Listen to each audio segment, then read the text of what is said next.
dalam nama Tuhan Yesus, yang siap menerima firman Allah sama-sama katakan, amin. Tepuk tangan yang meriah bagi Tuhan Yesus. Please sit down. Welcome home GB Pelita. Nice meet you all. Please join with our social media. Silakan bergabung dengan sosial media gereja, baik sosial media Bapak Gembala di TikTok, di YouTube, di Instagram, di Facebook. Saudara, ada berkat-berkat firman Allah. Minggu ketiga kita sudah masuk. Artinya kita sudah mendekati September. Dan Oktober, November, Desember, dan masuk Januari. Begitu cepat. Kita sudah mulai persiapan Natal di September. Begitu cepat waktu berlalu. Mari sama-sama kita persiapkan firman Tuhan dengan tema berhasil karena Kristus. Dalam 2 Korintus 4 ayat 1 sampai kepada ayat 6. Saya ajak kita sama-sama membaca dengan suara yang kuat ya. Supaya semangat diberkati Tuhan. Sama-sama kita baca 2 Korintus 4 ayat 1 sampai kepada ayat yang ke-6. 1, 2, ya. Oleh kemurahan Allah kami telah menerima pelayanan ini. Karena itu kami tidak tawar hati. Tetapi kami menolak segala perbuatan tersembunyi yang memalukan. Kami tidak berlaku licik dan tidak memalsukan firman Allah. Sebaliknya kami menyatakan kebenaran dan dengan demikian kami menyerahkan diri kami untuk dipertimbangkan oleh semua orang di hadapan Allah. Jika Injil yang kami beritakan masih tertutup juga, maka ia tertutup untuk mereka yang akan binasa. Yaitu orang-orang yang tidak percaya, yang pikirannya telah dibutakan oleh ilah zaman ini. Sehingga mereka tidak melihat cahaya Injil tentang kemuliaan Kristus yang adalah gambaran Allah. Sebab bukan diri kami yang kami beritakan, tetapi Yesus Kristus sebagai Tuhan. Dan diri kami sebagai hamba-Mu karena kehendak Yesus. Sebab Allah yang telah berfirman, dari dalam gelap akan terbit terang. Ia juga yang membuat terangnya bercahaya di dalam hati kita. Supaya kita beroleh terang dari pengetahuan tentang kemuliaan Allah yang nampak pada wajah Kristus. Kita lihat di PowerPoint kita. Banyak standar keberhasilan di dunia ini yang telah ditetapkan. Alkitab memberikan kita pemahaman tentang apa itu keberhasilan melalui nats ini. Saudara, standar dunia berhasil dengan standar Yesus beda. Standar dunia itu kaya, punya jabatan, rumahmu banyak, uangmu banyak. Harus menikah, punya anak, itu menurut dunia. Punya cucu, baru berhasil. Menurut Tuhan tidak. Menurut Tuhan bukan harus kaya. Jadi jangan buat kaya tujuan hidupmu. Bukan harus punya jabatan. Bukan harus punya harta. Bukan harus punya uang deposito. Bukan harus menikah. Jadi berbahagia engkau yang belum menikah. Jangan paksakan dirimu menikah. Jangan paksakan. Kalau memang ada kasih karunia sama seseorang tidak menikah. Seperti suster, seperti pastor, seperti hamba-hamba Tuhan yang teman-teman saya melayani Tuhan di gereja GBI juga ada yang tidak menikah. Biarlah kasih karunia Tuhan turun bagi dia. Ada lagi orang harus punya anak. Tidak punya anak pun berhasil di hadapan Tuhan. Tidak punya cucu pun berhasil di hadapan Tuhan. Ukuran dunia ini terbalik dengan ukuran Yesus. Bagi Yesus berhasil itu apabila kita hidup taat dengan firman Tuhan. Apabila kita hidup dengan tujuan Tuhan. Jadi jangan buat standar dunia ini dengan standar Yesus. Tapi buatlah keberhasilanmu karena Kristus. Yang pertama, bersandar kepada kemurahannya. Kalau saudara mau berhasil, bersandarlah kepada kemurahan Tuhan Yesus. 2 Korintus 4 ayat 1. Oleh kemurahan Allah kami telah menerima pelayanan ini. Karena itu kami tidak tawar hati. Nah, Di dalam nats ini yang diceritakan adalah bagaimana pelayanan Rasul Paulus di kota Korintus. Di kota Korintus, kota pelabuhan, kota yang maju, kota yang penuh dengan kemakmuran. Banyak orang-orang kaya di sana. Dan Rasul Paulus melayani di Korintus, banyak tantangan yang mereka alami. Dia dicap menjadi rasul yang palsu. Padahal yang mencap itunya rasul palsu. Dia dicap, dia dipukul, dia dianiaya, dia dipenjara. Tantangan demi tantangan begitu banyak. Harusnya dia nggak berhasil, harusnya dia mungkin mati, harusnya dia mungkin gagal dalam hidupnya. Tapi kasih karunia Tuhan turun kepada dia. Dia seorang yang bernama Saulus, pembunuh orang Kristen. Oleh kasih karunia Tuhan menjadi Paulus yang menulis 2/3 perjanjian baru. Saudara, kemurahan Tuhan, kasih karunia Tuhan membuat orang yang tidak layak dilayakkan. Banyak tantangan, banyak kesulitan yang dialami dia. Tapi kasih karunia Tuhan melingkupi dia. Maka dia berkata di ayat yang pertama, bahwa semua pelayanan yang kami bangun ini adalah oleh karena kemurahan Tuhan. Bahkan ada orang-orang yang matanya ditutupi oleh ilah zaman, oleh ilah-ilah dunia ini, kemegahan-kemegahan dunia ini. Sehingga mereka tidak melihat kemuliaan Injil. Sama dengan banyak orang Kristen zaman sekarang. Enggak melihat kemuliaan Kristus yang luar biasa. Kita lebih terpesona dengan kemuliaan dunia ini. Kita lebih terpesona dengan harta, dengan kekayaan. Bahkan gak sedikit orang memilih jodoh karena kaya, karena harta, karena jabatan. Tapi sayalah saksi mata yang saya melihat banyak orang yang menikah karena kaya dan harta jabatan. Pernikahannya hancur berkeping-keping. Saya mengajak semua saudara mulai memahami kemuliaan dunia ini gak ada apa-apanya dibandingkan kemuliaan Kristus. Semangatlah engkau mendengarkan firman. Semangatlah membaca firman. Semangatlah dalam Kristus. Langit dan bumi akan berlalu, tapi firman Allah tidak akan pernah berlalu. Apa yang saudara cari dalam dunia ini capek, tapi gak bisa dibawa ke surga. Gak bisa dibawa kepada kekekalan. Sehingga jangan letakkan hidupmu kepada apa yang tidak kekal.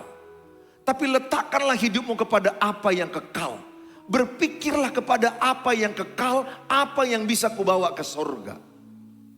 Bukan apa yang bisa kumakan, kupakai di tempat yang tidak kekal ini. Orang lebih banyak terpesona dengan hal-hal yang tidak kekal. Tapi saya mengajak semua sama saudara hari ini. Pikirkanlah perkara-perkara yang di atas. Perkara-perkara yang kekal, perkara-perkara yang abadi. Puji Tuhan. Saudara mau datang ke gereja ini. Ke gereja Tuhan. Karena saudara mau memikirkan perkara-perkara yang kekal. Diberkatilah engkau yang datang kepada Tuhan. Saya terlalu percaya engkau datang pagi ini karena engkau rindu diberkati Tuhan. Engkau rindu mengenal Tuhan terlebih lagi. Maka Rasul Paulus berkata, hidup oleh kemurahan Tuhan. Di PowerPoint berikutnya. Kemurahan Tuhan memungkinkan Tuhan menyatakan kebaikan kepada ciptaannya. Khususnya kepada mereka yang percaya dan menerimanya. Berikutnya, orang yang mengandalkan manusia bergantung pada kekuatannya sendiri dan hatinya menjauh dari Allah akan terkutuk. Sementara berkat tercurah bagi mereka yang mengandalkannya. Ayat 7, Yeremia 17 ayat 7, ayat 5, terkutuklah orang yang mengandalkan manusia. Pernahkah dalam pikiranmu melihat orang yang gak percaya Yesus, hidupnya kok enak-enak ya? Siapa yang pernah kayak saya? Melihat orang gak percaya Yesus, sukses, bahagia-bahagia, enak-enak. Sepertinya mulus aja lah, sukses semuanya. Bagus usahanya, bagus sekolahnya, pernikahannya kelihatannya baik. Kenapa kami ikut Tuhan kok banyak tantangan, banyak persoalan? Saudara, saya mau katakan sama saudara. Apa yang saudara pandang menurut mereka itu baik-baik. Ingat kata Alkitab. Ada orang menyangka jalannya lurus, tapi berujung maut, kematian.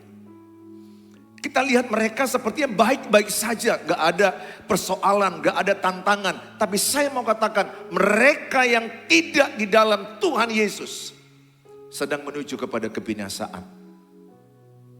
Sebenarnya setiap kita ini sedang antri menuju satu tempat. Tapi ada orang yang antri menuju kepada kebinasaan kekal. Saya dan saudara di dalam kasih karunia Tuhan, pertahankanlah imanmu. Bahwa engkau dan saya sedang menuju kepada kehidupan yang kekal di dalam nama Tuhan Yesus. Berbahagialah engkau punya Tuhan Yesus. Di bumi kau diberkati, di sorga pun engkau diberkati Tuhan. Bahkan saya mau katakan, semua tantangan cerita yang kau alami sebenarnya itu kebaikan Tuhan. Roma 8 ayat 28. Allah turut bekerja dalam segala perkara mendatangkan kebaikan. Makanya setiap ada persoalan yang kita alami, harusnya kita mengangkat tangan karena itu adalah kebaikan Tuhan. Saya mengajak sama saudara, hidup oleh kemurahan Tuhan. Hidup oleh kasih karunia Tuhan. Saudara mungkin pernah mendengar cerita bagaimana Yesus bersama dengan murid-muridnya. Ada 5.000 orang datang yang mengikut Yesus yang kelaparan pada waktu perjalanan. Yang ada di bawah seorang anak kecil hanya 5 roti dan 2 ekor ikan. Tapi lihat, Yesus mengucap syukur dalam Yohanes 6 ayat yang ke-11. Dia mengucap syukur kepada Bapa dalam kesulitan. Kemurahan Bapa terjadi. Terjadi mujizat. 5 roti tambah 2 ekor ikan. Makan 5.000 orang, bisa 12 bakul. Kemurahan Tuhan. Artinya apa? Jangan letakkan harapanmu kepada kekuatanmu. Jangan letakkan harapanmu kepada aku bisa ngerjakan ini, aku udah ini, semuanya sudah ku prepare, everything is okay, excellent. Jangan letakkan kepada kekuatanmu. Tapi ayat 7 dikatakan, diberkatilah orang yang menaruh pengharapannya kepada Tuhan. Saya ingatkan, orang yang beriman tetap kerja keras. Orang yang beriman gak boleh malas. Tesalonika berkata, pemalas jangan makan. Tidak mau kerja jangan makan. Tidak mau kerja jangan menikah, kata Alkitab. Hanya orang yang bekerja, khususnya untuk yang laki-laki. Karena dia menafkahi istri dan anak-anaknya. Saya mengajak sama saudara baca Pengkhotbah 9 ayat yang ke-10. Percaya ke saudara, semua yang saudara alami kesulitan ini, kalau pagi ini engkau datang menjelang siang ini, semua kesulitan yang kau alami, engkau minta kemurahan Tuhan. Tuhan sanggup mengubah seluruh keadaan. Unlimited dalam Tuhan. Pengkhotbah 9 ayat 10, ini kita pegang. Segala sesuatu yang dijumpai tanganmu untuk dikerjakan, kerjakanlah itu sekuat tenaga. Karena tak ada pekerjaan, pertimbangan, pengetahuan dan hikmat dalam dunia orang mati. Kemana engkau akan pergi. Jadi bagian kita lakukan dengan yang terbaik. Do your best, I do my best, let God do the rest. Apa yang di tanganmu, kerjakan yang terbaik. Sekuat tenaga. Jangan anggap enteng yang kecil di tanganmu. Tidak ada pohon yang besar tanpa benih yang kecil. Pohon sesawi itu besar. Benihnya kecil, lebih kecil dari cabai. Apa yang di tanganmu yang kecil, kalau engkau kerjakan sekuat tenaga. Dan engkau meletakkan harapanmu bukan kepada kekuatanmu. Engkau meletakkan harapanmu kepada kekuatan Tuhan. Saya percaya anak-anak Tuhan pasti diberkati Tuhan. Tepuk tangan bagi Tuhan Yesus. Saya rindu setiap saudara hari ini. Apa yang di tanganmu? Kerjakan sekuat tenaga. Kerjakan profesional. Saya mengembalakan jemaat dengan tim pengembalaan. Saya ajak, ayo kita mengembalakan dengan sekuat tenaga. Jangan santai-santai. Jangan malas-malasan.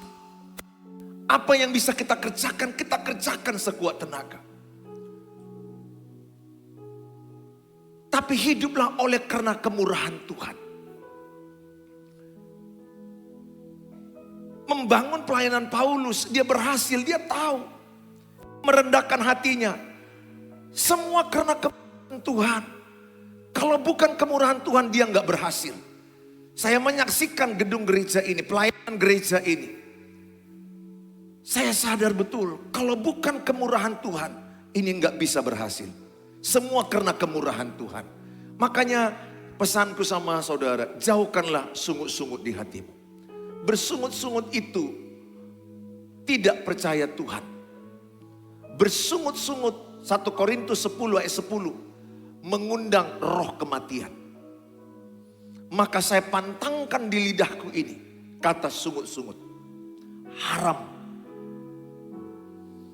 Situasi berat yang kau alami, mengucap syukur. Terima kasih Tuhan.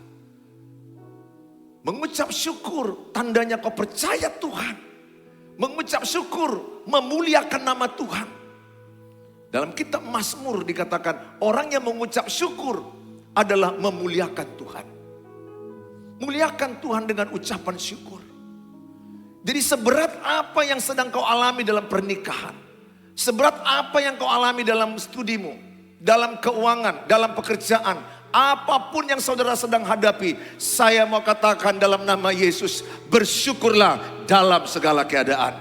Bersyukurlah dalam segala kondisi hidupmu. Haramkan dalam lidahmu sungut-sungut. Haramkan dalam lidah kita mengeluh. Tapi bersyukur dalam segala keadaan. Mujizat Tuhan akan datang. Ketika Yesus mengucap syukur, dia angkat 5 roti, 2 ekor ikan. Mujizat terjadi. Saya ajak semua kita. Yang pertama adalah belajar mengerjakan apa yang bisa kau kerjakan. Apa yang di tanganmu. Lukas 16 ayat 10 berkata, setiap perkara kecil, perkara besar akan diberikan Tuhan. Setiap perkara kecil. Saudara sedang mengerjakan jualan online, setia, konsisten, sungguh-sungguh. Sebelum jualan berdoa, supaya pemirsa banyak, supaya signal bagus, supaya banyak orang diberkati. Dan berlaku ramah, senyum, profesional. Orang mungkin menawar tapi nggak membeli, nggak usah kecewa.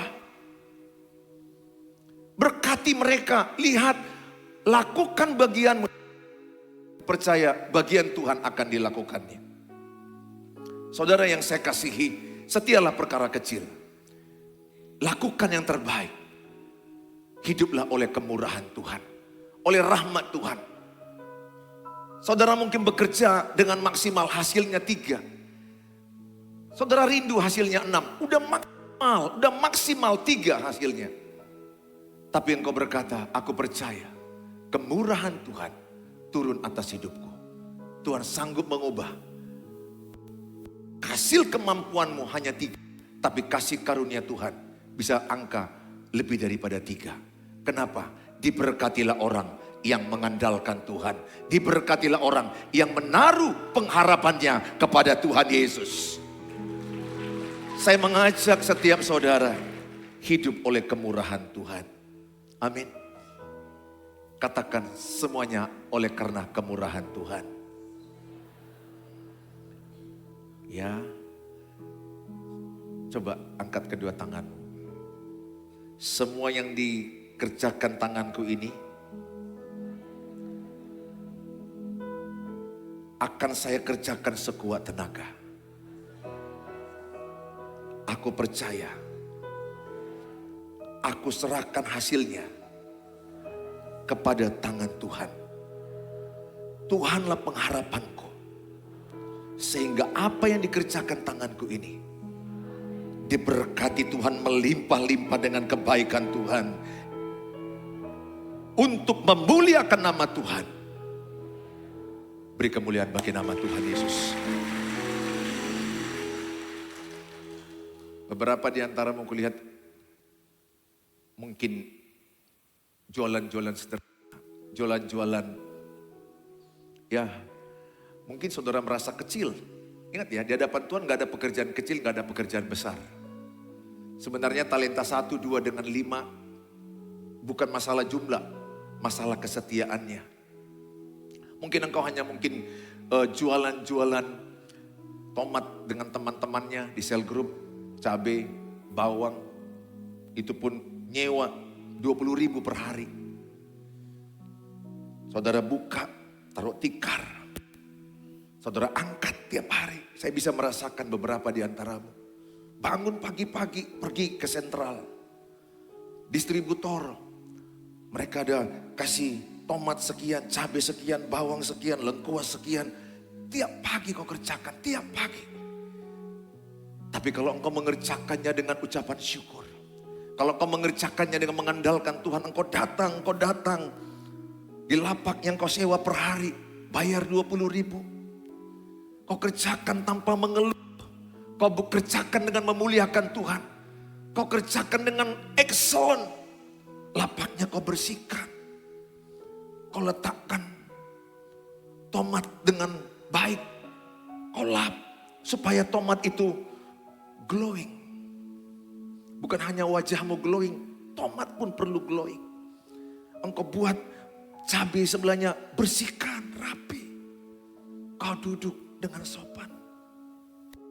Berdoa, Tuhan, berkatilah. Supaya anakku sekolah, Tuhan. Supaya bisa bayar uang sewa rumah. 2 bulan lagi, Oktober, kami harus bayar. Berkatilah Tuhan. Mungkin hari pertama kau masih lihat tidak ada penjualan yang signifikan. Besok lagi engkau datang, kau berdoa lagi. Kau kerjakan lagi. Sainganmu banyak. Tapi kalau engkau setia perkara kecil, Tuhan katakan. Dan engkau menaruh pengharapanmu kepada Tuhan. Dan engkau beriman dan memperkatakan iman. 2 Korintus 4 berkata, orang yang beriman memperkatakan imannya. Perkatakan imanmu, jualan ini laku. Besok lalat yang datang. Don't give up. Never give up. Jangan menyerah. Karena jawaban Tuhan itu ada 3 jenis. Yang pertama, jawaban doa bisa ditolak. Seperti Paulus berdoa supaya disembuhkan sakitnya, Tuhan tolak. Sampai matinya sakitnya ada. Seperti Hana berdoa, langsung punya anak, Samuel. Abraham berdoa, 25 tahun kemudian, baru dijawab Tuhan. Doa ada langsung yes, ada no, ada wait, ada tunggu waktunya. Terus berdoa, lakukan bagianmu sekuat tenaga. Engkau memperkatakan iman, pasti laku diberkati Tuhan. Jangan katakan kata-kata negatif. Jangan dengar kata-kata negatif. Jangan imani, memang ini krisis ya. Apapun gak laku yang kubuat, jangan ucapkan itu. Ucapkan yang baik. Ucapkan yang benar, ucapkan imanmu, ucapkan harapanmu, ucapkan apa yang kau rindukan. Engkau memperkatakan, pasti laku, Tuhan pasti berkati, Tuhan pasti tolong. Lihat hari-hari berikutnya, semakin tambah orang yang membeli ke tempatmu. Karena apa yang kau perkatakan, itu akan mendatangimu. Apa yang kau ucapkan, itu yang mendatangimu. Apa yang kau ucapkan, itu yang mendatangimu. Apa yang kau katakan, itu yang mendatangimu. Tiba-tiba kau melihat datang 5 orang, datang 10 orang. Bilang, Bu, ibu langganannya sama kami ya. Kami punya kedai pangsit ada 5. Ibu pokoknya langganannya langsung masuk stok. Di sana sekian juta, di sana sekian juta, sana sekian juta. Tiap hari. Engkau bingung, apa?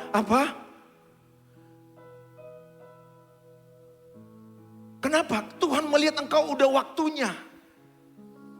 Gak ada orang yang tiba-tiba diberkati. Perlu proses, perlu kesetiaan.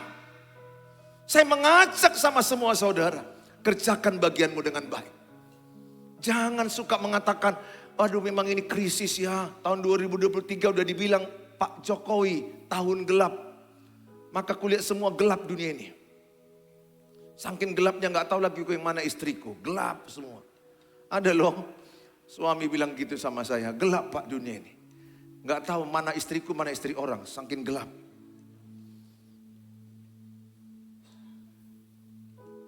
Anak gadis pun gak tahu lagi yang mana laki orang, yang mana yang Pemuda yang mana opung-opung pun nggak tahu, gelap. Opung-opung pun mau dia. Udah gelap. Jangan ucapkan kata-kata negatif. Aku ini nggak punya jodoh, aku jelek. Lama-lama betul kau sangat jelek. Kau melihat dirimu di cermin aja kau langsung pingsan. Jangan ucapkan dirimu jelek. Jangan ucapkan dirimu yang negatif tentang dirimu. Kalau engkau mengucapkan yang buruk tentang dirimu, engkau mempermalukan Tuhan. Bagi engkau yang belum punya jodoh, jangan yakini engkau jomblo. Jangan yakini aku ini tertahan jodoh. Gak mungkin lah aku ini laku. Jangan. Ucapkan apa yang kau imani. Ucapkan apa yang kau harapkan. Ucapkan apa yang ingin kau lihat terjadi. Kau ingin punya jodoh, pasangan seiman, ucapkan terus kalau sudah waktunya. Aku percaya jodohku diberikan Tuhan. Dia sedang on the way. Dia sedang dalam perjalanan menuju hatiku. Aku mempersiapkan diri. Imanku kupersiapkan, karakterku persiapkan. Dan jangan lupa juga ke salon. Sekali-sekali lah. Pakai lipstik lah sikit-sikit. Lipstik minimalis. Seadanya. Jangan nanti pas dia mendarat, dilihatnya gondoruo, kuntilanak. Jangan. Jangan. Anak Tuhan selain rohnya bagus, jiwa bagus, badanimu pun bagus. Khususnya bagi engkau yang belum menikah, jaga berat badanmu. Setelah menikah, jaga juga. Jangan sebelum menikah kayak biola, setelah menikah bola. Suaminya bilang mujizat itu nyata. Dulu kau aku nikahi kayak biola Spanyol. Sekarang kau seperti bola Liga Spanyol. Mau disepak. Ternyata istri.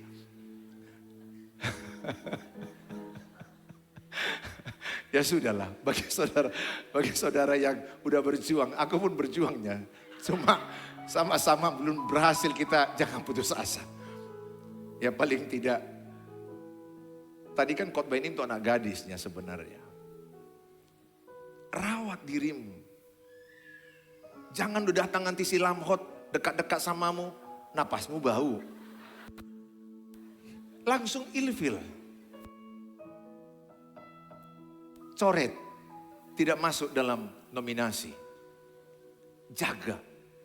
Ya, anak-anak Tuhan perlu menjaga penampilan. Orang dunia nggak bisa lihat, orang masih melihat penampilanmu. Jualan juga begitu, jaga. Apapun kerjaanmu jaga. Kalau engkau berbicara dengan orang sales, jaga napasmu. Jangan makan pete, beli pak. Jangan. Jaga. Sebelum kau jumpai dia makan bonbon Hex. Atau apalah yang kau tahu makanan. Atau sikat gigi kumur-kumur pakai Listerine. Betul kita oleh kemurahan Tuhan. Tapi kita harus juga excellent. Lakukan bagianmu yang terbaik. Seperti gereja ini kami lakukan yang terbaik sebisa kami.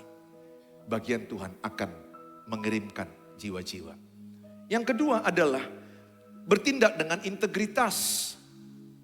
Bertindak dengan integritas. 2 Korintus 4 ayat yang kedua.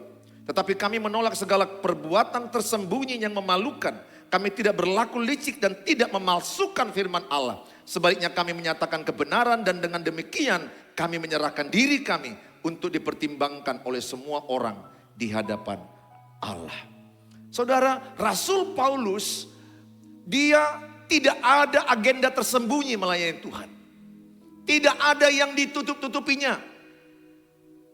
Tidak ada kelicikan di hatinya supaya dia beruntung lewat pelayanan. Rasul Paulus berintegritas. Integritas itu artinya sama perkataan dengan perbuatan. Integritas artinya sama dilihat orang dengan tidak dilihat orang. Integritas artinya tidak ada drama, tidak ada topeng. Integritas dapat dipercaya sebagaimana adanya. Autentik. apa adanya, original, asli. Sepintar-pintarnya saudara dan saya pakai topeng, drama, satu waktu ketahuan. Dalam Tuhan Yesus no drama, no topeng. Saudara, hidup apa adanya itu lebih diterima Tuhan daripada drama dan topeng. Hidup apa adanya, autentik, asli, original. Sepintar-pintarnya saya berkhotbah menutupi diri saya, satu waktu saudara tahu siapa diri saya. Sepintar-pintarnya engkau menutupi kebohonganmu, satu waktu akan ketahuan. Lihat di Kuala Namu seorang wanita yang jatuh dari lift. 3 hari kemudian bau busuk dan orang tahu ada mayat di situ. Itulah gambaran orang yang menutupi kesalahan dan dosanya. Pada waktunya bau busuk itu akan muncul. Perselingkuhan kelihatannya bisa manis kelihatan. Tapi saya mau katakan sepintar-pintarnya engkau menderamai, kebenaran itu akan mengalahkan kebohongan. Hiduplah oleh kebenaran, hiduplah oleh kejujuran. No drama, no topeng. Hidup apa adanya, asli hidupmu. Engkau akan diberkati Tuhan. Amsal 16 ayat 8 bilang begini. Lebih baik penghasilan sedikit disertai kebenaran daripada penghasilan banyak tanpa keadilan. Lebih bagus sedikit hasilmu, tapi kebenaran tidak kau tinggalkan. Matius 6 ayat 33, cari dahulu kerajaan Allah dan kebenarannya, maka sekaliannya tambahkan kepadamu. Junjung tinggi kebenaran, tidak ada dusta di lidah kita, tidak ada bohong. Orang yang jujur, Mazmur 37 ayat 37, punya masa depan. Saya percaya kalau engkau bekerja dengan jujur, bekerja dengan benar, bekerja dengan excellent, bekerja dengan sekuat tenagamu, dan engkau melakukannya untuk memuliakan Tuhan, meletakkan pengharapan kepada Tuhan, ada masa depan. Jangan supaya untung banyak, saudara bohong, licik. Tuhan tidak di pihak orang pembohong. Jangan lihat orang pembohong kaya kok, lihat ketangkap kok sama KPK. Sepintar-pintarnya dia membohongi, berujung juga tidak diberkati apa yang dimakannya. Enggak diberkati hasil kebohongan. Jauhkan dari lidahmu kebohongan. Jauhkan dari kehidupanmu kebohongan. Saudara yang saya kasihi, Amsal 28 ayat 6. Lebih baik orang miskin yang bersih kelakuannya daripada orang yang berliku-liku jalannya sekalipun ia kaya. Jadi kaya bukan tujuan hidup. Kaya bukan target hidup. Tapi tujuan hidup melakukan firman Tuhan. Hidup kepada tujuannya dalam diri kita. Jangan taruh kaya. Ingat, 1 Timotius 6 ayat 10. Cinta uang akar segala kejahatan dan menuju kebinasaan. Jangan buat uang dan harta tujuan hidupmu. Kalau uang dan harta tujuan hidup pasti bohong-bohong. Oke lah. Yang penting dapat untung. Saya tanamkan di dalam diri saya. Saya tidak mau peminta-minta. Saya tidak mau berliku-liku. Saya belajar apa adanya. Kalau pernah saya melakukan kesalahan, saya sangat tersiksa. Ampuni saya Tuhan. Karena itu enggak habitat kita. Seperti ikan hidup di air. Kalau dibuat di atas karpet ini, menggelepar. Begitulah anak Tuhan. Habitatmu itu jujur. Kalau engkau bohong, pasti gelisah hatimu. Karena ada Tuhan Yesus yang sumber kejujuran di hatimu. Saya mengajak sama saudara, jangan hidup tujuannya kaya, pasti binasa hidup. Tujuanmu memuliakan Tuhan. Tuhan yang berkati. Yang ketiga, yang terakhir adalah bersedia diterangi Tuhan. Maka dikatakan sebab Allah yang telah berfirman dari dalam gelap akan terbit terang. Ia juga yang membuat terangnya bercahaya dalam hati kita. Supaya kita beroleh terang dari pengetahuan tentang kemuliaan Allah yang nampak pada wajah Kristus. Mazmur 119 ayat 105 berkata, firman-Mu itu pelita bagi kakiku dan terang bagi jalanku. Bacalah firman Tuhan, menerangi pikiranmu. Bacalah firman Tuhan, menerangi langkah-langkah hidupmu. Dalam kitab Yesaya berkata, dunia ini sangat gelap. Bangkitlah, dan jadi terang dunia. Saya kasihan di luar sana. Banyak orang dalam kegelapan. Hancur-hancuran pernikahan. Hancur-hancuran anak-anaknya. Hancur-hancuran keluarganya. Saya sering nangis. Saya sering nangis melihat keluarga yang hancur berkeping-keping. Karena saya pun pernah melewati lembah kekelaman dalam pernikahan. Saya pernah merasa di titik terendah dalam pernikahan. Saya diterangi Tuhan, hati saya dengan firman Tuhan. Lembah kekelaman bisa kami lewati. Anak-anak kami selamat, pernikahan kami selamat. Saya lagi banyak mengkonseling pernikahan demi pernikahan. Di TikTokku begitu viral. Begitu banyak mereka minta bantuan doa every day. Mereka minta tolong kami Pak Pendeta. Tolong kami, apa yang kulakukan kalau suamiku selingkuh? Saya bilang pertahankan. Tapi dia udah punya selingkuhan dan punya anak pula dari selingkuhannya. Saya bilang pertahankan. Pertahankan. Tapi dia punya anak Pak Pendeta. Tetap kau berdoa, pertahankan. Caranya bagaimana? Terima dia apa adanya. Ampuni suamimu. Kalau engkau mau merendahkan hati, selamat suamimu. Tapi kalau engkau merasa diri benar, engkau ego dan berkata dia yang salah, tanggung jawab dia. Saya katakan engkau akan terancam dengan perceraian dan penderitaan yang tidak ada akhirnya. Mengampuni adalah jalan terbaik memulihkan hubungan. Mengampuni adalah jalan terbaik memulihkan anak-anak dan keluarga. Mengampuni adalah jalan terbaik keluarga mertuamu dekat samamu. Mengampuni adalah jalan Tuhan. Dengarlah firman Tuhan. Jangan dikuasai egomu. Izinkan Tuhan menerangi hatimu. Sehingga engkau melihat kemuliaan Tuhan turun dalam hidup dan keluargamu. Tepuk tangan bagi Tuhan Yesus. Haleluya.